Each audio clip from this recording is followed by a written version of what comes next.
Okay, students, the videos from now on are included for your examination purposes, so pay attention carefully. अभी next is temperature dependence of resistances और variation of resistance with temperature. ठीक है, अभी यहाँ पे हम लोग को देखना है कि रेजिस्टेंस मेरा टेम्परेचर के साथ में कैसे चेंज होता है।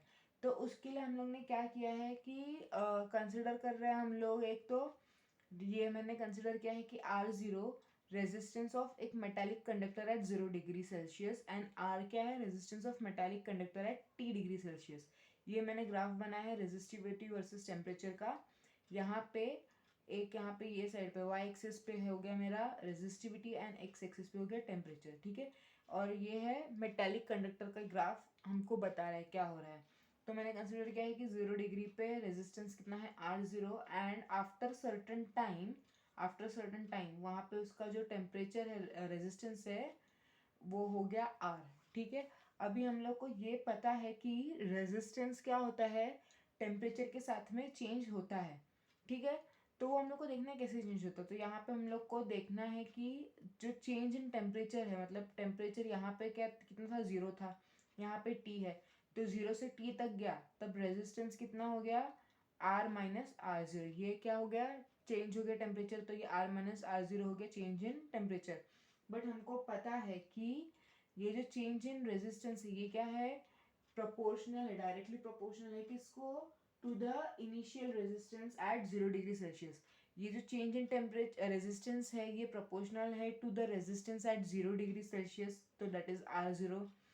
ठीक है, फिर also the change in resistance is directly proportional to the rising temperature, मतलब टेम्परेचर 0 से T डिग्री तक गया है, तो T कितना है, राइज इन टेम्परेचर है, तो ये चेंज इन R-R0 इसको भी T को भी प्रोपोर्शनल है।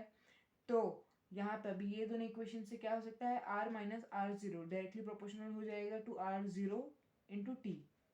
अभी यहाँ पे R-R0 अगर देखा जाए तो ये क्या हो जाएगा, it is equals to alpha into R0T। Equation number 1 ले लिया मैंने इसको। अभी अल्फा क्या है मेरा, अल्फा एक है प्रोपोर्शनैलिटी कांस्टेंट और उसी को बोलते हैं टेम्परेचर कोएफिशिएंट ऑफ रेजिस्टेंस। ठीक है, इसका यूनिट होता है पर डिग्री सेल्सियस और पर केल्विन। अभी अगर ये इक्वेशन को मैं रीअरेंज करती हूँ इक्वेशन नंबर 1 को, तो मुझे मिलती है अल्फा की value which is alpha is equals to R minus of R0 divided by R0T, equation number 2। ठीक है, ये हो गया मेरा अल्फा की वैल्यू। अभी यहाँ पे ये देख सकते हैं, अगर हम लोग ने इक्वेशन नंबर 1 को फिर से रीअरेंज करा तो मुझे क्या मिलेगा, वैल्यू रेजिस्टेंस का एट T डिग्री सेल्सियस, मतलब R T लिख सकती हूँ या R लिखा है। ठीक है, यहाँ पे R क्या है, resistance of metallic conductor at T degree Celsius, मतलब टेम्परेचर कितना भी हो तो वहाँ पे मुझे अगर रेजिस्टेंस की वैल्यू फाइंड करनी है तो वो कैसे फाइंड करूँगी, R इज इक्वल्स टू, ये इक्वेशन नंबर 1 को अरेंज किया मैंने फिर से, तो यहाँ से R0 अपोजिट साइड पे चला गया इक्वल टू के, तो क्या हो जाएगा, नेगेटिव का हो जाएगा पॉजिटिव, उसमें से मैंने R0 कॉमन ले लिया, बचा क्या, 1 प्लस अल्फा टी। ये हो गया इक्वेशन नंबर 3 और इससे मैं फाइंड कर सकती हूँ वैल्यूज फॉर पर्टिकुलर टेम्परेचर। ठीक है, अभी यहाँ पे मैं इक्वेशन नंबर 2 को देखती हूँ तो यहाँ पे R1/R0 बाहर ले लिया मैंने, बचता क्या है R-R0/T एंड ये क्या है, change in resistance with time. ये है मेरा change in resistance with time, तो इसको मैं लिख सकती हूँ dR/dt। तो मेरा इक्वेशन नंबर जो 2 है ये it can be written as alpha is equals to 1/R0 into dR/dt। अभी ये क्या हो रहा है, ये जो है ये हम लोग क्यों यूज करेंगे कि अगर यहाँ पे जो टेम्परेचर का छोटा छोटा चेंज होता है, टेम्परेचर अगर छोटे छोटे डिग्री से चेंज हो रहा है तो उसको हम लोग ये वैल्यू से फाइंड कर सकते हैं।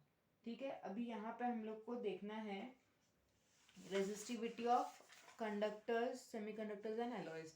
तो अभी नॉर्मली यहाँ पे अगर हम लोग देखेंगे तो मेटालिक कंडक्टर का रेजिस्टेंस क्या होता है, यहाँ पे अगर ये ग्राफ से हम लोग देखते हैं तो it rises linearly with the temperature, मतलब जैसे जैसे टेम्परेचर बढ़ रहा है वैसे वैसे क्या हो रहा है, मेटालिक कंडक्टर का रेजिस्टेंस भी बढ़ता है। ओके, तो ये होता है फॉर मेटालिक कंडक्टर। अभी यहाँ पे यही देखते हैं हम लोग, ये जो है टेम्परेचर फॉर मेटल्स के लिए अगर देखा जाए तो यहाँ पे है रेजिस्टिविटी, यहाँ पे है टेम्परेचर, ये धीरे धीरे बढ़ रहा है। तो यहाँ पे ये क्या हो जाएगा, इसको हम लोग पॉजिटिव टेम्परेचर कोएफिशिएंट भी बोलते हैं। मतलब टेम्परेचर क्या होता है, रेजिस्टिविटी या रेजिस्टेंस क्या करता है, it rises linearly with the temperature for metals. अभी यहाँ पे दूसरा क्या है, फॉर अलॉयज के लिए क्या होता है, मैग्नीशियम एक अलॉय है जिसकी रेजिस्टिविटी ज़्यादा होती है, पर उसका जो टेम्परेचर कोएफिशिएंट है जो अल्फा है उसकी वैल्यू बहुत कम है। तो उसका ये जो ग्राफ होता है it is almost a straight line, मतलब ये स्ट्रेट लाइन जैसे ही है एंड इसका जो स्लोप निकालेंगे वो काफ़ी छोटा हो जाएगा, ठीक है। अभी अगर हम लोग देखते हैं सेमीकंडक्टर के बारे में, तो सेमीकंडक्टर में क्या होएगा, जैसे जैसे टेम्परेचर बढ़ता है वैसे वैसे उसकी रेजिस्टिविटी क्या होती है, डिक्रीज होती है, एंड उसको कहते हैं नेगेटिव टेम्परेचर कोएफिशिएंट NTC।